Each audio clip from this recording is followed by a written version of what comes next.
أعوذ بالله من الشيطان الرجيم. بسم الله الرحمن الرحيم.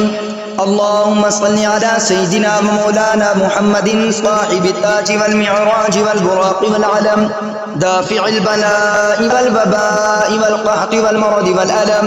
اسمه مكتوب مرفوع مشفوع منقوش في اللوح والقلم، سيد العرب والعجم. جسمه مقدس معطر مطهر منفر في البيت والحرم، شمس الضحى بدر الدجى بدر العلا نور الهدى كافي الغرى مصباح الظلم، جميل الشيم شفيع الأمم صاحب الجود والكرم. والله عاصمه وجبريل خادمه والبراق مركبه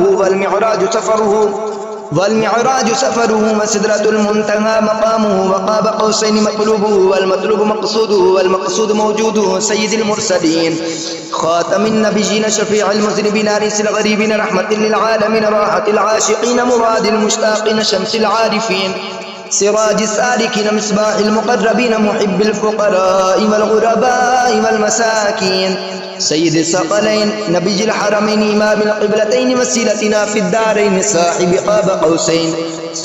قاب قوسين محبوب رب المشرقين ورب المغربين، جد الحسن والحسين مولانا ومولى الثقلين أبي القاسم محمد بن عبد الله نور من نور الله.